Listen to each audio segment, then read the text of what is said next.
Hello तो प्यारे बच्चों, स्वागत है आपका बड़ा भारत एजुकेशन प्लेटफॉर्म पर। देखिए, आज अपन जो पढ़ने जा रहे हैं वो अम्ल, क्षार एवं लवण चैप्टर पढ़ने जा रहे हैं, जिसका ये जो वीडियो है ये पार्ट 2 है। पार्ट फर्स्ट अपन ने डाल दिया है, जिसका लिंक है वो डिस्क्रिप्शन में दे दिया गया है। आप वहां पर जाकर पार्ट फर्स्ट देख सकते हैं। अगर आप चैनल पर नए आए हैं तो चैनल को सब्सक्राइब कर लीजिए और वीडियो को लाइक कीजिए। चलिए अपन शुरू करते हैं। अब देखिए, इस वीडियो में अपन किन किन बिंदुओं के बारे में पढ़ेंगे, क्या क्या पढ़ने वाले हैं वो देख लीजिए आप। देखिए, इसका जो पहले वाला वीडियो है उसमें हमने अम्ल क्षार को कवर किया है। इस वीडियो में अपन कवर करने जा रहे हैं लवण को। और अपन इस वीडियो में पढ़ेंगे क्या क्या। इस वीडियो में अपन पढ़ेंगे सबसे पहले NaCl को, उसके बाद NaOH को, उसके बाद CaO Cl2 को, उसके बाद NaHCO3 को, उसके बाद Na2CO3.10H2O और POP, और अंत में पढ़ेंगे क्रिस्टलन का जल। क्रिस्टलन का जल। इस वीडियो में अपन इन पॉइंटों के बारे में पढ़ने वाले हैं। अब देखिए, सबसे पहले अपन बात करते हैं NaCl की। किसकी बात करेंगे भाई?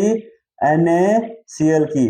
जो इसका जो नाम है वो है सोडियम क्लोराइड। इसका जो नाम है वो है सोडियम क्लोराइड। सोडियम क्लोराइड इसका नाम है। और इसको जो सामान्य भाषा में जो इसका नाम है वो है इसका साधारण नमक, जो अपन घर में जो यूज लेते हैं नमक, उसी का सूत्र होता है NaCl। इसीलिए इसको अपन बोलते हैं साधारण नमक। साधारण नमक भी इसे अपन बोलते हैं। इसका उपयोग अपन बहुत से कामों में करते हैं, बहुत सी खाद्य सामग्री बनाने में अपन इसका उपयोग करते हैं। और इसको प्राप्त अपन जो समुद्री जल होता है, जो खारा जल होता है, उसको धूप में रखकर या वाष्प विधि द्वारा अपन समुद्री जल से NaCl या साधारण नमक को अपन प्राप्त करते हैं। अब देखिए, जो अगला पॉइंट है वो है NaOH। NaOH इसका जो नाम है वो है सोडियम हाइड्रोक्साइड। इसका जो नाम है, इसका नाम है सोडियम हाइड्रोक्साइड। सोडियम हाइड्रोक्साइड इसका नाम है, सोडियम हाइड्रोक्साइड। अब देखिए, सोडियम हाइड्रोक्साइड होता है, इसका जो निर्माण है वो कैसे करते हैं अपन ने, और देख लीजिए एक बार। आप क्या लो, एक पात्र लो। इस पात्र के अंदर आप बैटरी और कुंजी से एक परिपथ तैयार कर देना। यह है बैटरी, यह है कुंजी। और इसके अंदर आप क्या बनना, ध्यान से सुनिए। आपने पात्र तैयार किया, इसमें बैटरी लगाई, कुंजी लगाई, ठीक है। और इस पात्र के अंदर आपको रखना क्या है, एक तो रखना है इसके अंदर आपको NaCl सोडियम क्लोराइड, और इसके अंदर डाल देना आपको पानी। ये इतना काम करने के बाद आपको स्विच को ऑन कर देना है। जैसे ही इस विजन में विद्युत धारा प्रवाहित होगी तो होगा क्या, जो NaCl है वो टूट जाएगा Na+ और Cl- में, ठीक है। और जो H2O है वो टूट जाएगा H+ और OH- में, ठीक है। बनेगा क्या, ये आपस में जुड़ जाएंगे और निर्माण कर लेंगे NaOH का। किसका निर्माण कर लेंगे, इसके भीतर NaOH का निर्माण करेंगे। साथ में जो दो चीजें और बनेंगी, एक बनेगी यहाँ पर हाइड्रोजन गैस और दूसरी बनेगी Cl2 गैस। इतनी बात समझ में आई। जब आप सोडियम क्लोराइड के जलीय विजन में विद्युत धारा प्रवाहित करते हैं तब आपके पास एक तो बनता है सोडियम हाइड्रोक्साइड, दूसरा जो उत्पाद बनता है वो बनता है हाइड्रोजन गैस, और जो तीसरा उत्पाद बनता है वो बनती है क्लोरीन गैस। इतनी बात समझ में आई तो वीडियो को पॉज कर आप इनको उतार भी सकते हैं। अपन आगे बढ़ते हैं। अब ये तो हो गया यहाँ पर NaOH का निर्माण, सोडियम हाइड्रोक्साइड का निर्माण।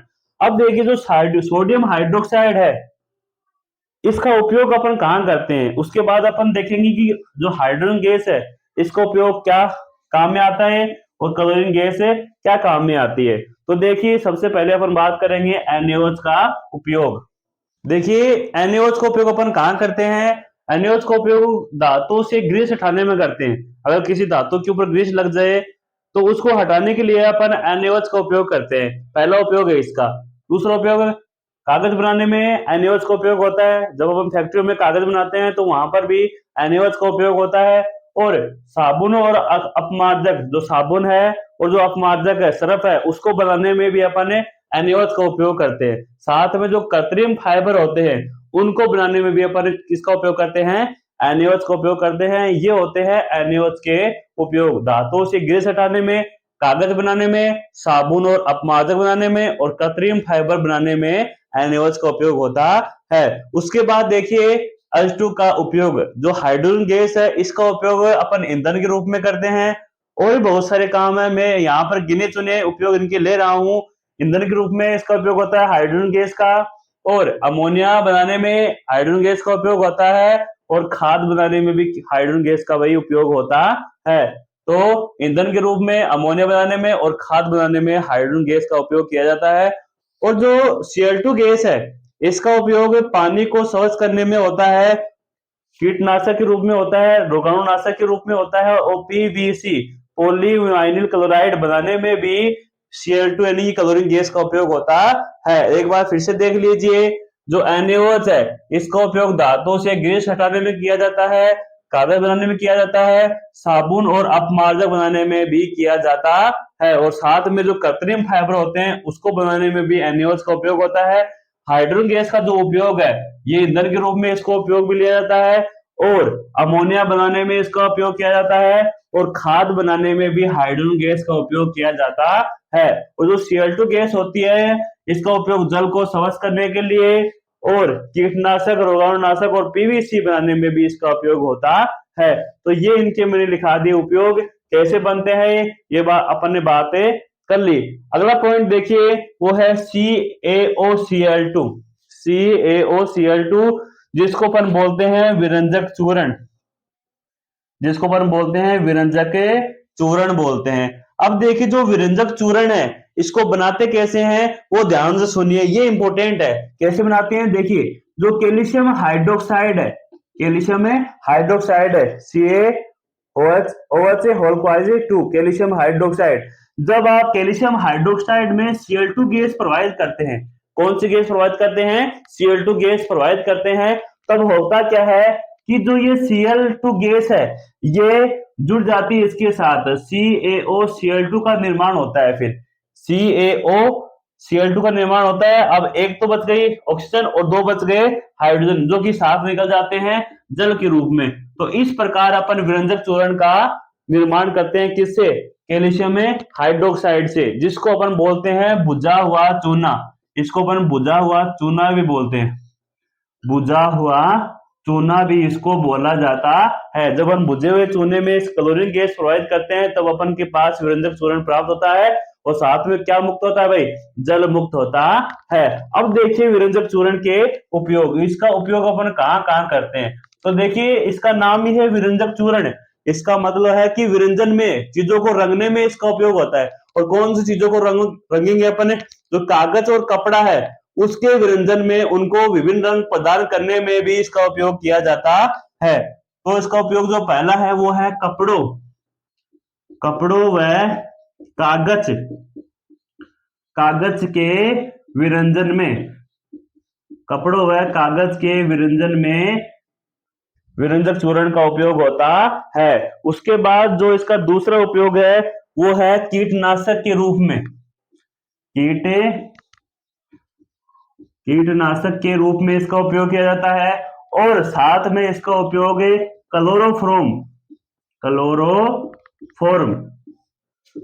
क्लोरोफॉर्म बनाने में भी इसका उपयोग किया जाता है। तो इस प्रकार मैंने यहाँ पर विरंजक चूर्ण के तीन उपयोग लिखाए हैं। पहला, कपड़ों व कागज के विरंजन में इसका उपयोग होता है। विरंजन का मतलब होता है रंग प्रदान करना। जब अपन कागज और कपड़ों को रंग प्रदान करते हैं, तब अपन विरंजक चूर्ण को काम में लेते हैं।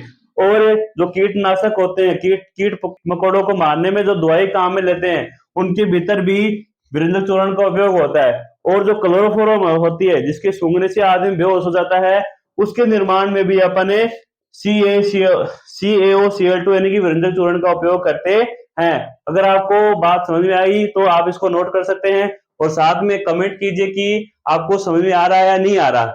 इसके बाद जो हमारा अगला पॉइंट है वो है बेकिंग सोडा, जिसका जो सूत्र होता है वो होता है NaHCO3।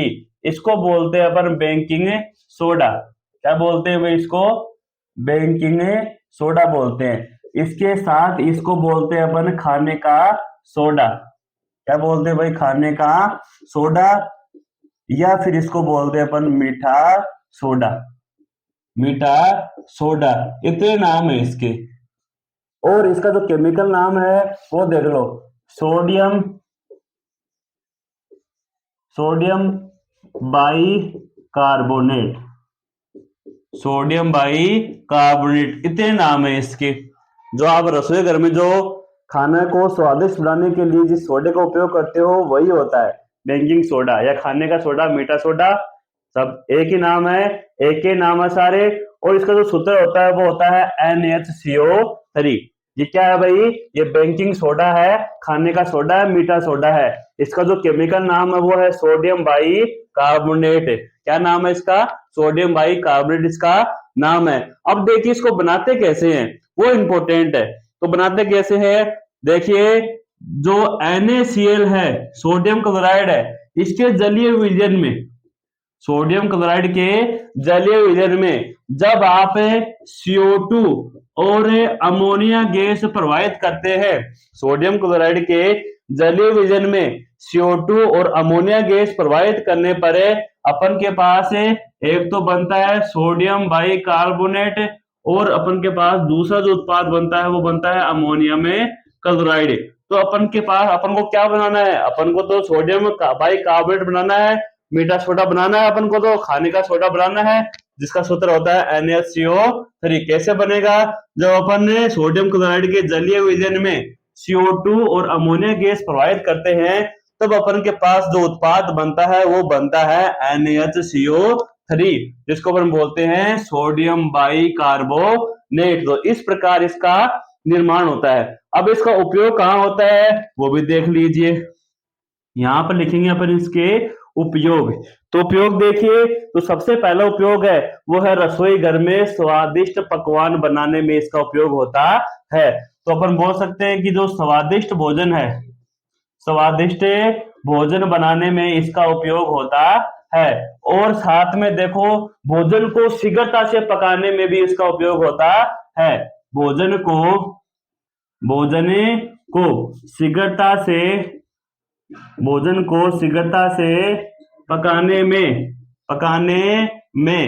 इसका उपयोग होता है। और साथ में देखिए इसका उपयोग और कहाँ होता है? जब आपके एसिडिटी हो जाती है, अम्लता आपके पेट में आ जाती है, तब उसके राहत के लिए भी आप बेकिंग सोडे यानी कि मीठे सोडे का उपयोग कर सकते हैं। तो इतने कार्य होते हैं। इसके बाद देख लिया हमारा अगला पॉइंट। देखिए जो हमारा अगला पॉइंट है वो है दावन सोडा।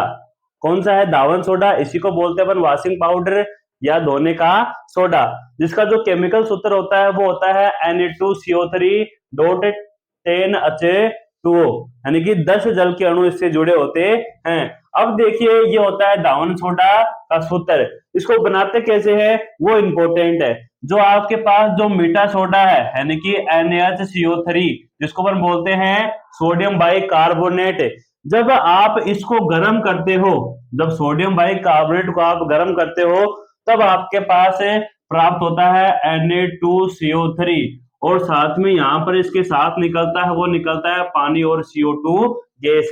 जब आप यानी कि खाने के सोडे, मीठे सोडे को गर्म करते हो तब आपके पास प्राप्त होता है सोडियम कार्बोनेट, जल और CO2 गैस। जब आप इस सोडियम कार्बोनेट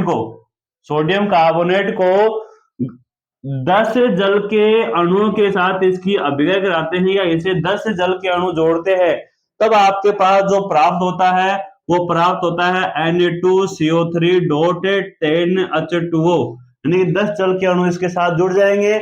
इसी को अपन बोलते हैं दावन सोडा या धोने का सोडा, Na2CO3.10H2O। अब देखिए इसका उपयोग कहाँ कहाँ होता है पहला तो इसमें के नाम से दावन सोडा, मतलब इसका मतलब साफ सफाई में इसका उपयोग होता है। कहाँ उपयोग होता है भाई इसका? साफ सफाई में इसका उपयोग होता है, साफ सफाई में इसका उपयोग होता है। और देखिए जो दावन सोडा होता है इसका उपयोग अपन जल की स्थायी कठोरता, जल की स्थायी जल की स्थायी कठोरता को दूर करने के लिए भी करते हैं। जल की स्थायी कठोरता को दूर करने के लिए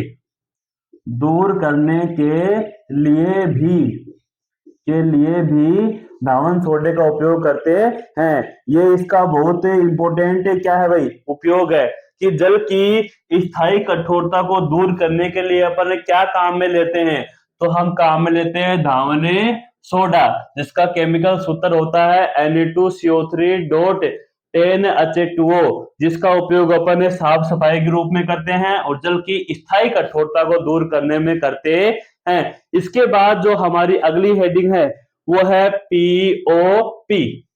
देखिए जो पीओपी होता है, जिसकी जो फुल फॉर्म है प्लास्टर ऑफ पेरिस, इसको सबसे पहले बनाते कैसे हैं, या मैं बोलूं इसका केमिकल सूत्र क्या होता है, वो इसका जरूरी है प्लास्टर ऑफ पेरिस का।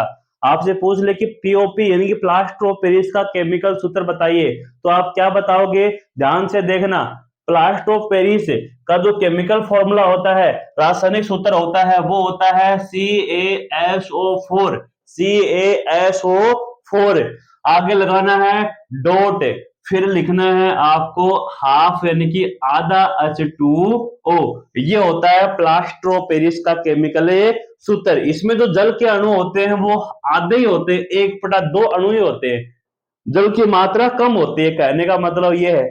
अब देखिए जो पीओपी है, प्लास्टर ऑफ पेरिस है, इसको बनाते कैसे हैं? क्या आपने कभी जिप्सम का नाम सुना है? तो जी नहीं सुना तो सुन लीजिए, जिप्सम से इसको बनाते हैं। और जिप्सम का जो केमिकल फॉर्मूला होता है वो होता है CaSO4.2H2O। जब अपन जिप्सम को, ये है हमारे पास क्या भाई? जिप्सम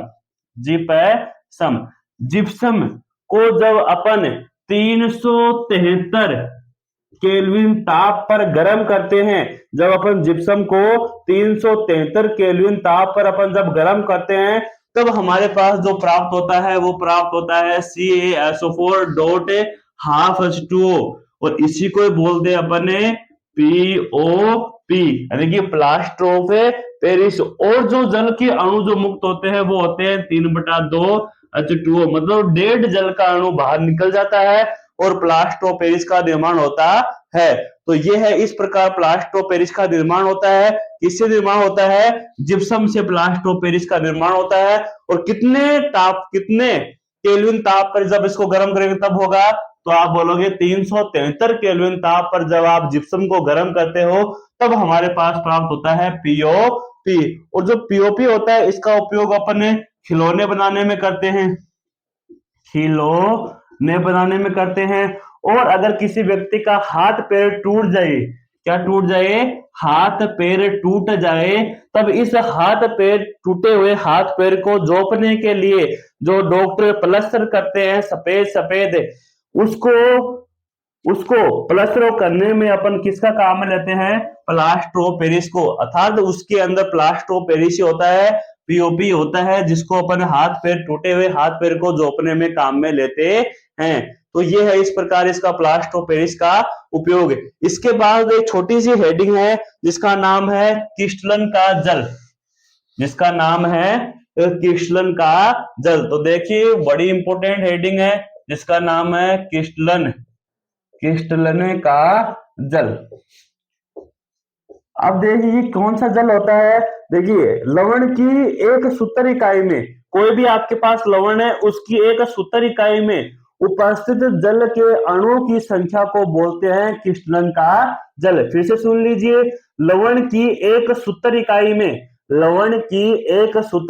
में उपस्थित जल के अणुओं की संख्या को अपन बोलते हैं क्रिस्टलन का जल। जैसे मेरे पास जो प्लास्टर ऑफ पेरिस है CaSO4.12H2O, ये एक लवण है और इस लवण के अंदर जो जल के अणुओं की संख्या है वो है आधी। तो आपसे पूछ ले कि जो प्लास्टर ऑफ पेरिस है उसके अंदर क्रिस्टलन का जल कितना है, तुम बोलोगे 1/2 है। और पूछ ले कि जिप्सम के अंदर, जो जिप्सम ये है, इसके अंदर क्रिस्टलन का जल कितना है, तो आप बताना इस जिप्सम के भीतर जो क्रिस्टलन का जल होता है वो होता है 2। तो जिप्सम के भीतर क्रिस्टलन का जल हो जाएगा 2। अगर आपसे पूछ ले कि जो धावन सोडा होता है, धोने का सोडा होता है, उसमें क्रिस्टलन का जल कितना होता है, तो उसका आप सूत्र याद करना। धावन सोडा क्या होता है, Na2CO3.10H2O। तो इसके अंदर आपसे पूछे कि क्रिस्टलन का जल कितना है, तो आप बता देना जो जल के अणु की संख्या होती है वही किसी लवण के अंदर क्रिस्टलन का जल होता है। इसके अंदर कितने हैं जल के अणु, 10 हैं। तो इसका यानी कि धावन सोडे का जो क्रिस्टलन का जल है वो हो जाएगा 10। तो इस प्रकार आप बता सकते हैं कि किसी भी लवण में ये क्रिस्टलन का जल कितना है, अर्थात कितने जल के अणु हैं। तो इस प्रकार हमारा ये चैप्टर पूरा होता है। अगर आपको फिर भी कोई डाउट रह गया तो कमेंट कीजिए उस डाउट के बारे में, ठीक है। अगर आपको वीडियो अच्छा लगा तो वीडियो को लाइक कीजिए और चैनल को अवश्य सब्सक्राइब कीजिए ताकि आपको ऐसी ही वीडियो मिलते रहें। धन्यवाद।